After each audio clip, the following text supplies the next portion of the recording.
kid growing up in the Philippines, when we had to have our physicals, especially coming back to the States to visit family, they never took it from my elbow. They always took it from my fingers. And I can remember being 13, having to go through a physical and having all 10 of my fingers stabbed to get enough blood to run the exams.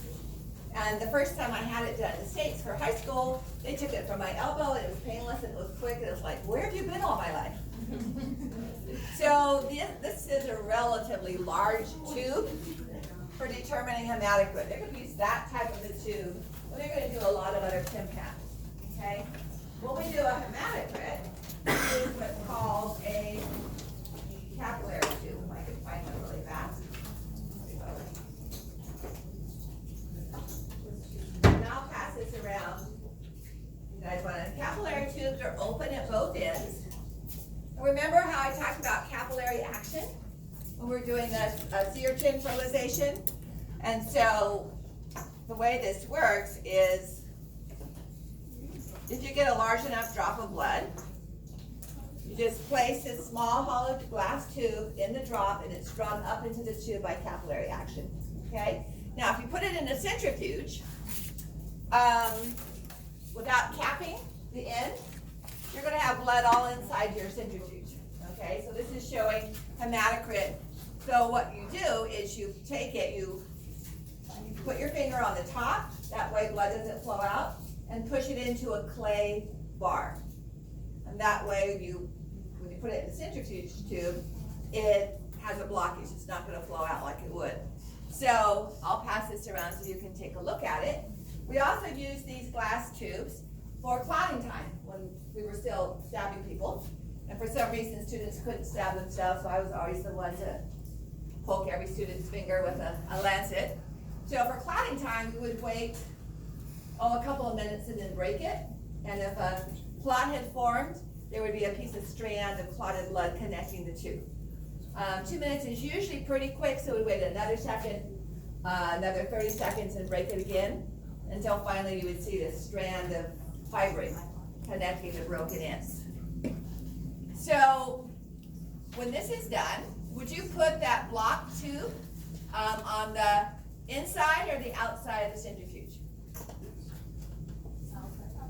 The outside. If you've ever gone around a corner in a car as a passenger, okay? And my kids used to have me do this for them because even though they were in their car seats with their belts on, I'd swing around the corner. They wouldn't know which corner going home I was going to do this. And I'd just swing the car really hard, and they'd get pushed to the outside of the vehicle. My parents did this not on purpose, but they guessed. My dad was the leader of a church group, kind of like Boy Scouts and Girl Scouts, but combined together. And we were going around a corner of a mountain coming home from a camping trip, and the van sliding door slid open, and this poor girl just slid down the bench seat and out the car into the side of the gravel road. Fortunately, she was just banged up a little, not even cut too much, but that's centrifugal force, okay? It's to the outside. So you want to put that clay block on the outside, and then as the centrifuge spins for 3 minutes, heavier elements are going to be spun to the bottom of the tubing. And so the heavier elements are our formed elements, which are the cells. So hematocrit is read as a percentile. We look at a hematocrit tube. Whoops. Not a very straight tube there.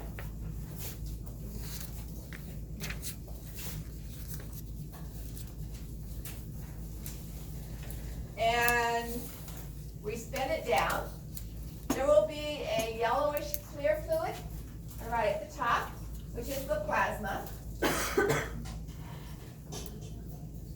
And let me move this out a little bit farther, because usually the plasma is about 55% of the total volume, okay?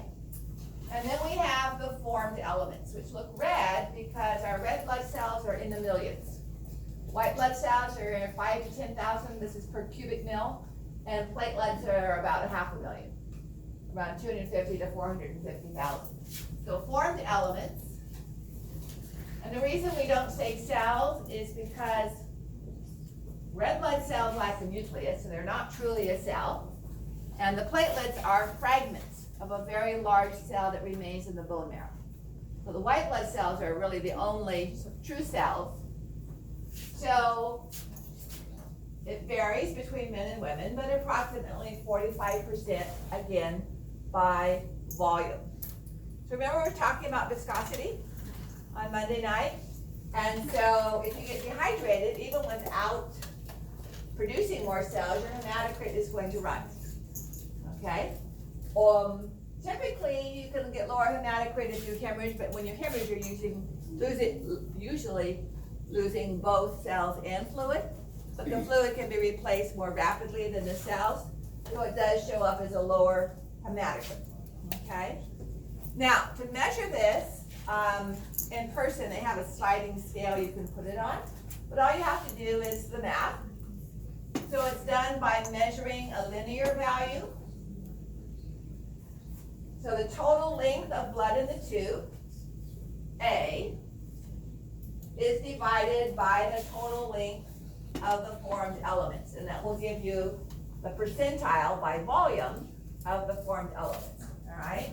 So A is equal to total length of blood, which is plasma plus the cells, divided by B, which is the total length of the cells. And that's usually the red blood cells because it's hard to see the others, although they should be included. It's called a buffy coat, little light layer of cells on the top that are the white blood cells, primarily. Okay? So the same types of things that affect viscosity are going to affect hematocrit. So blood doping, where you're adding packed red blood cells back to your blood with increased hematocrit. Living at higher altitudes for several weeks would increase hematocrit as your body makes more red blood cells.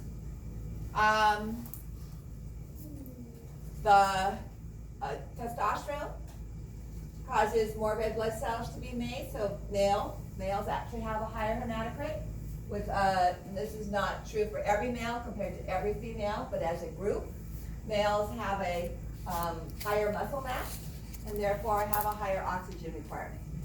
Okay. Now, if you work out a lot, you use your muscles a lot, and you run a lot, you're also going to have a higher oxygen requirement as well. Okay.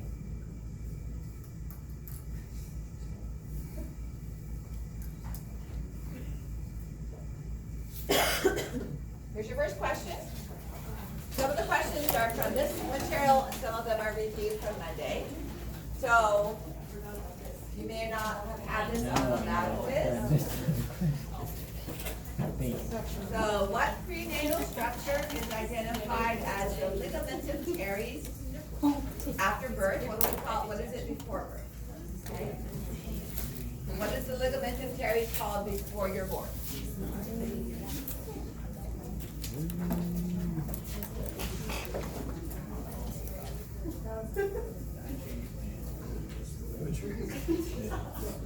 We have 5 of these today, I think. Writing so many questions today, I don't remember for sure.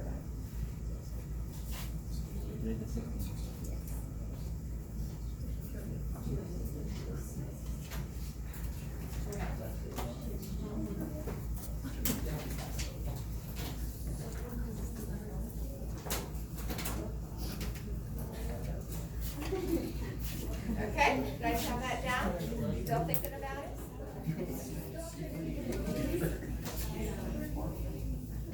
Question number 2. Which of the following determines the radius of a blood vessel? The sympathetic nervous system, the parasympathetic nervous system, or either one depending on what your body needs to do?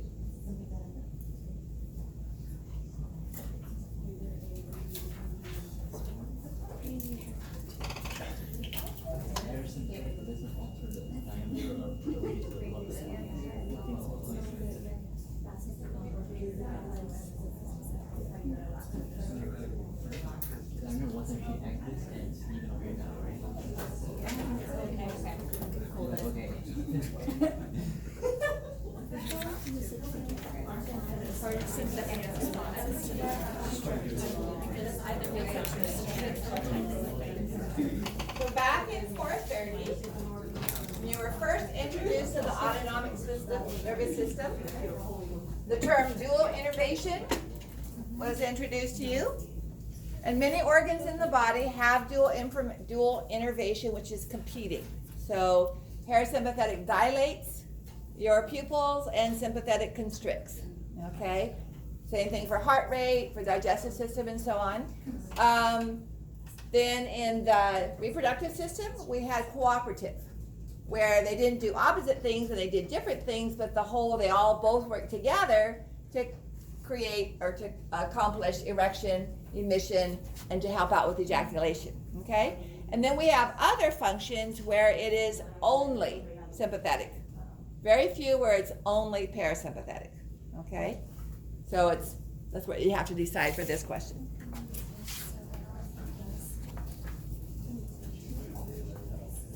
Yeah.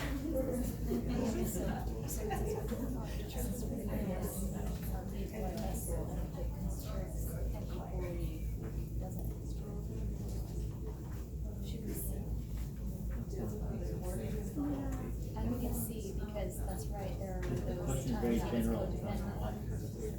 The question is very general.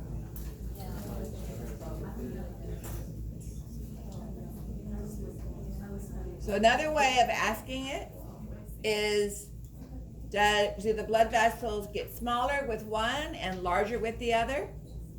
Or is it one particular component, a little bit of it will make it dilate and a lot of it will make it constrict? Okay, so that's how one of them could do it by itself. Or do we have opposite effects, like we do in the digestive system or in heart rate?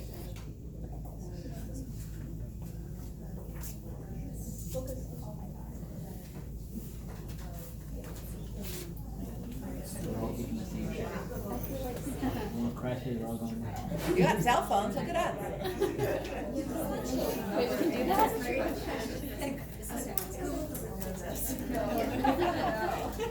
You guys just type my question in Google.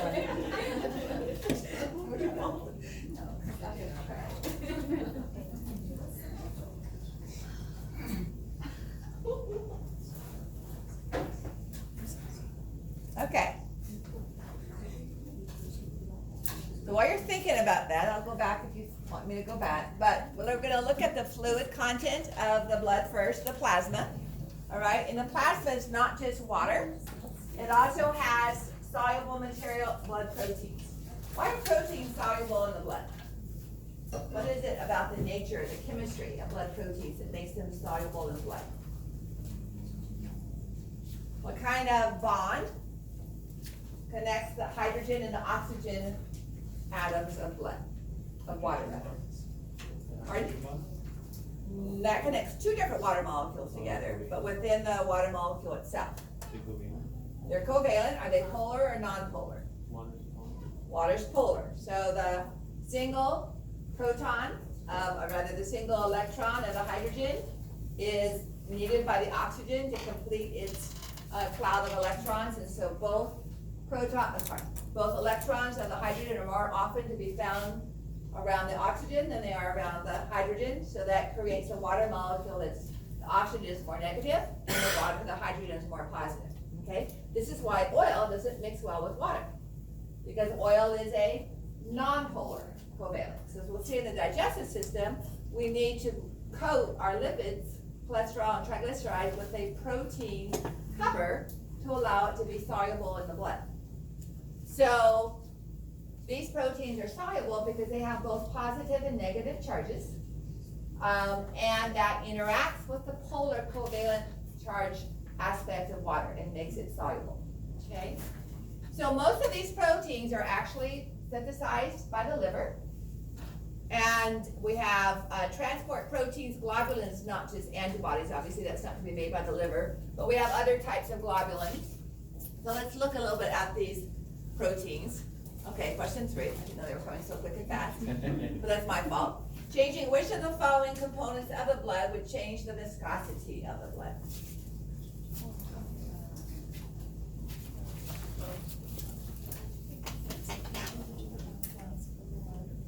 If you're making black bean soup, can you make the soup thicker or thinner by changing how much broth you have or by changing how many beans you put in there, or either one.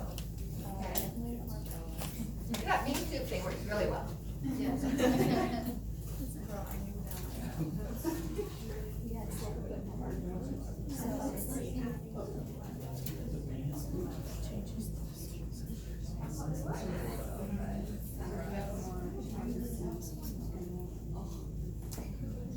So can we get a higher hematocrit by losing fluid?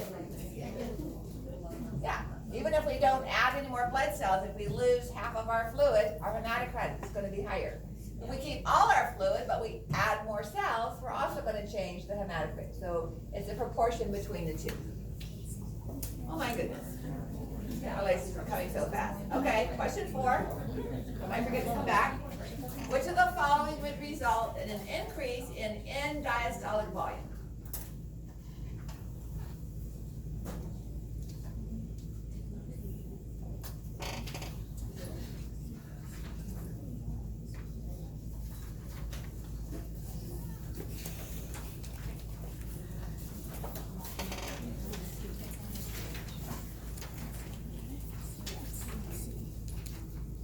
So is end diastolic at the end of relaxation or at the end of contraction? End of relaxation, okay? It's most affected by contractility or by venous return? Does contractility have an effect? Yeah, it's gonna increase stroke volume and eventually that has to get back, okay? Yeah, I call that a line. I got him so discombobbled the two things.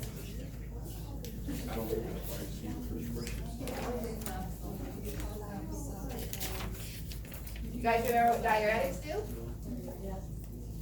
You pee more. Okay. We haven't done the urinary system, so I want to make sure you know what those terms mean.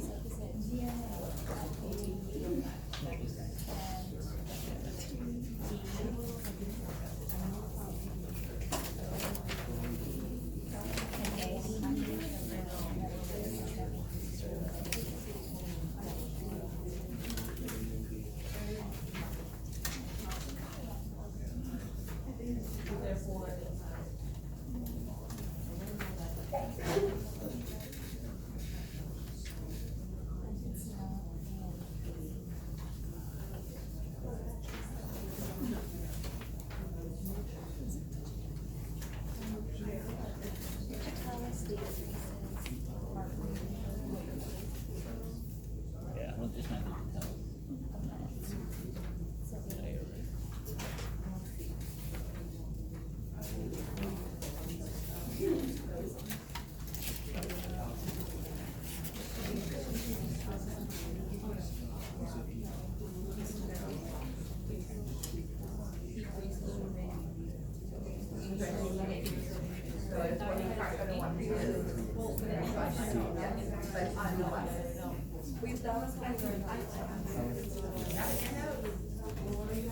But that's what atrial nature is.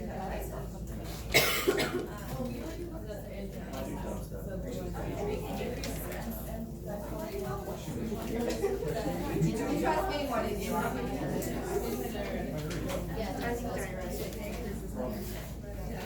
I can't tell you that without giving you an answer to the quiz. That's why I call you to look it up.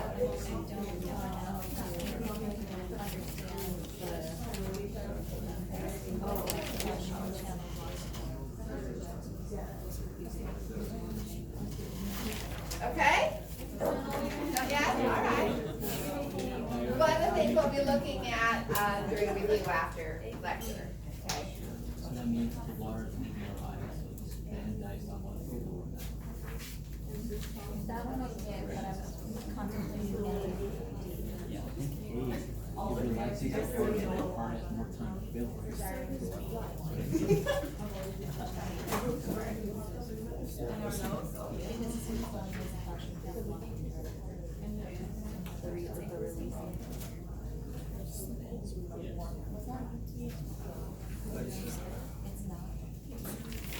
Okay, that's what I was thinking. Guys, remember the function of digitalis? Two things. What does it do to heart rate? Down. Contractility.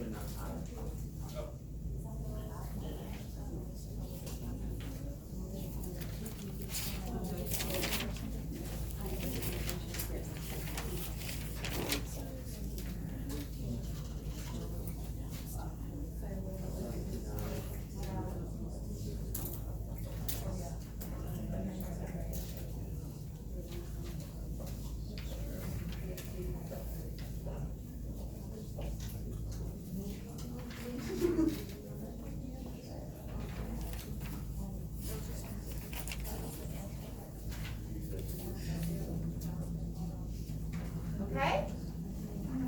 Not yet?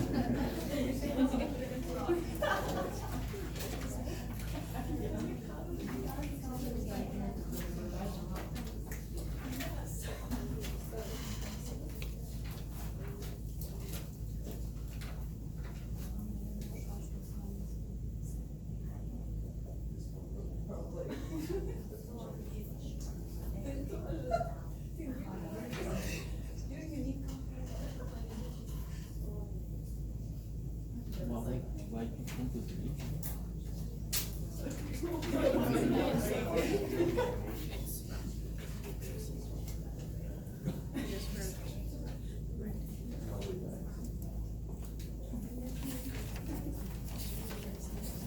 So you guys saw the lab report was up for the blood pressure? All right, let's get back to blood. So we looked at a list of proteins that were present in the plasma. And before I move from this slide, plasma includes clotting proteins. Serum does not. So if you've gotten an anti-snake bite serum or some kind of a vaccination that's in the serum raised in horses or whatever, it will not have the clotting proteins, all right, to keep it from clotting in the merchandise. So if we have plasma from which clotting proteins have been removed, then it's known as serum. If it's just the blood cells that have been removed, then it's plasma, okay? So albumin was the first protein I listed. This is the one that is going to be of most importance to our immune system later on, because albumin is an osmotic protein. It does not, it's too large to leave the blood. So I'll be re-diagramming this next, a week from next Monday, a week from our exam. But if we have a basic system where we have capillary, our arteries forming capillaries, all right? And then the capillaries rejoin as blood flows back to the heart, and we have the veins. Remember, the capillaries are only a simple squamous epithelium, very thin walled. So we talked about pulmonary edema. If pressure is too high, it's going to push fluid into the alveoli. Well, pressure is always high enough, typically, when water is pushed across the capillary wall. So we have a higher hydrostatic pressure on the arterial end, blood pressure, and a lower hydrostatic pressure as we enter into the veins. Albumin is a protein in the blood that will not leave, and so it has an osmotic effect, like salt would, sodium would, of keeping fluid from leaving, of keeping water from leaving. So because of the higher hydrostatic pressure, some of the water is going to get pushed across the capillary walls. If we lose albumin, if we have less albumin than normal because of liver disease, because of malnutrition, not having enough amino acids to make the protein, then we have less of the osmotic force of the protein keeping fluid within the capillaries, and we end up losing even more fluid, okay? This is what causes the ascites in children, kwashiorkor syndrome, where they have those swollen abdomens but really skinny arms and legs. It's not adipose, it's that extra fluid. Or someone who has liver cancer, and they take off 2 gallons of fluid from their abdominal cavity. It's because of the loss of the albumin osmotic effect. Now, what we'll talk about when we get to the immune system is as we lose water, normally, we lose a little bit. As we lose water, what's going to happen to the concentration of the albumin as we move into the veins? It's going to go up because it's lost the fluid, kind of like our viscosity. So we have a little bit more in relationship to the volume. So what that ends up doing, and pressure is less. So our osmotic pressure is higher here than it is here. And we actually bring back in some water. But we don't bring all of it back into the capillary side of the vein side of the capillaries. There's always a little bit that remains. And it's our immune vessels, our lymphatic vessels, that are going to return that to the cardiovascular system. However, out in that extracellular fluid is where we have bacteria and viruses. And if there are cancer cells, loose cancer cells, metastatic cancer cells. And so as we talk about the function of the lymph nodes and some of the other organs of the immune system, it is to filter this extra blood that happened to leave and not get pulled back in before we actually add it back to the immune system, okay? But for now, just recognize that albumin has that osmotic role of keeping too much fluid being pushed across the capillary walls. Okay, globulins, we're not talking about immunoglobulins here, made by the lymphocytes, but we're talking about transport proteins. So proteins that like LDL, low density lipoprotein, or HDL, that covers lipids. Transferrin will bind to iron. So those are globulins, all right? And clotting proteins, we'll talk about that the Wednesday after our exam next week. And then there are a few other components that are carried by the blood. Obviously hormones are going to be carried by the blood, not made by the liver, but made by our endocrine organs, okay? So those are the main types of proteins. Regulatory would be the hormones that we see in the plasma. That is going to contribute to viscosity. The plasma proteins plus the blood cells contributes to the thickness of blood, viscosity of the fluid. Okay, question 5.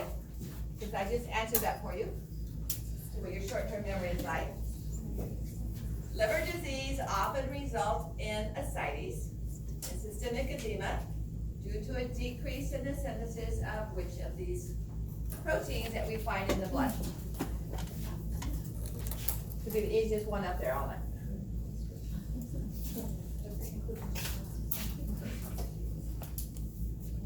You don't need a photographic memory in this class, you need photographic theory.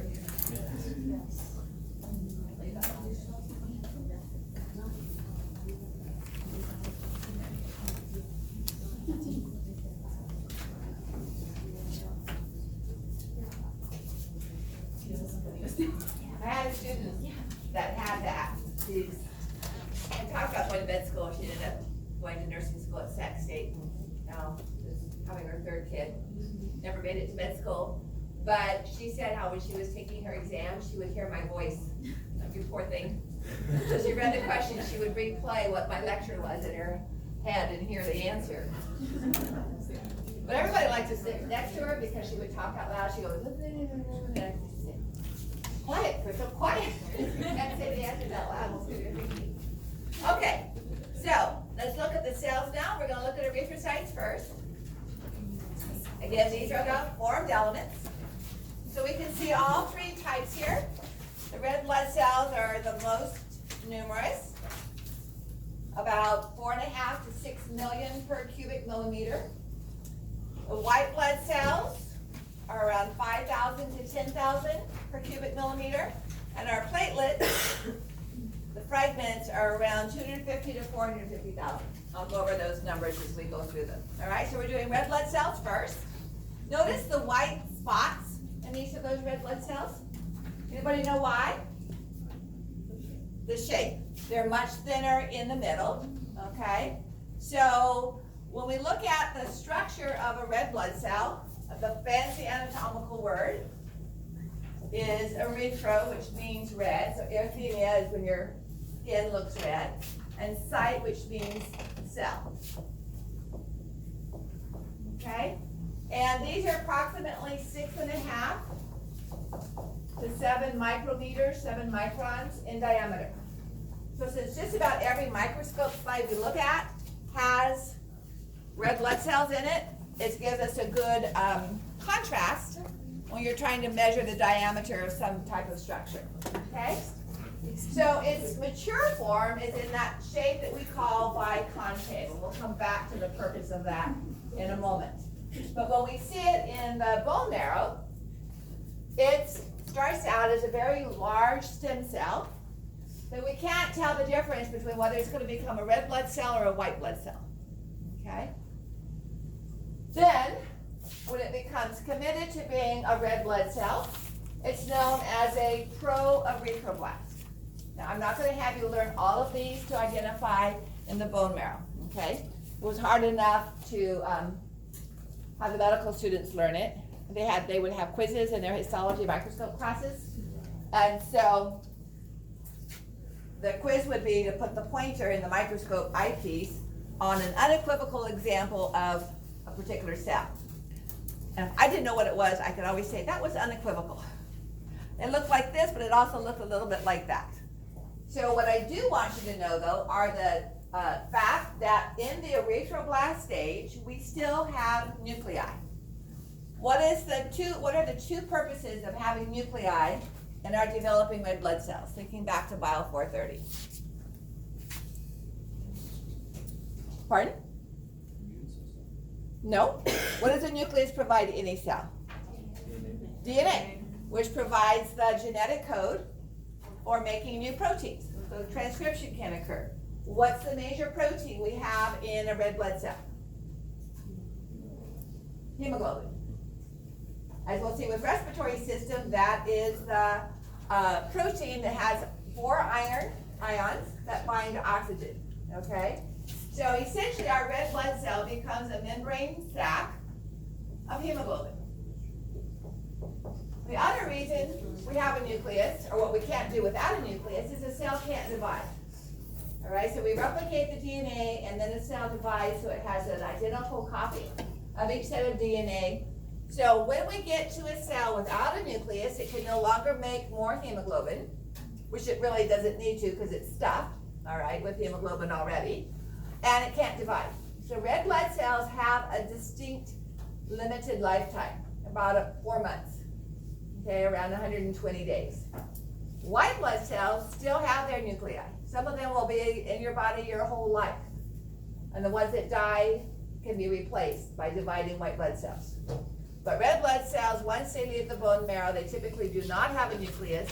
It gets pushed out by all the proteins. Remember when you learned about skin, how the cells filled with intermediate filaments and the keratohyalin, it became so full with those proteins that any other organelles in the nucleus got extruded out. I want to change the subject for a slight moment.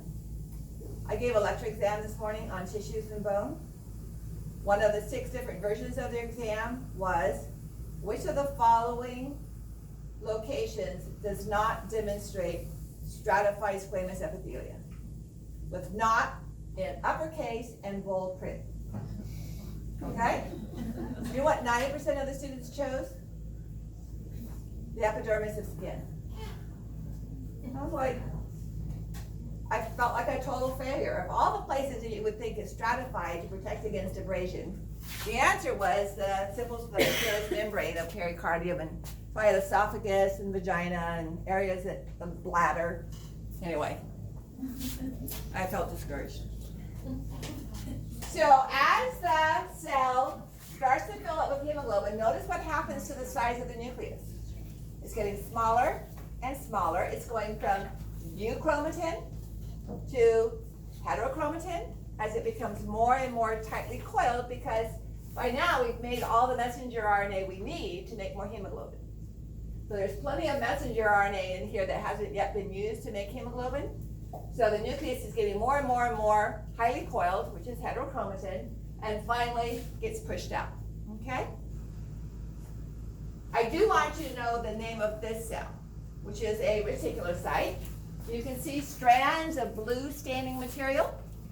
That is ribosomes and ribosomal ER. And we see reticulocytes, if you draw blood, and you see the reticulocytes scattered in the blood. This is someone who has had blood loss, or maybe is living at a higher altitude and has a need for new red blood cells.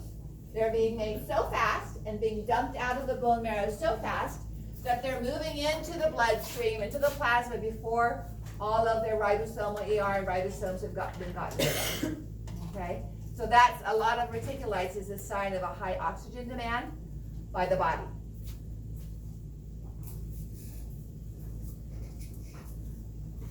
All right, so anemia conditions, you don't have to worry about the low reticulocytes because we haven't gotten to the physiology of that. But anemia or living at a high altitude, any situation where the body is producing, needing to produce more red blood cells. The difference between these two anemias we'll talk about in a moment, okay? But reticulocytes are not produced here.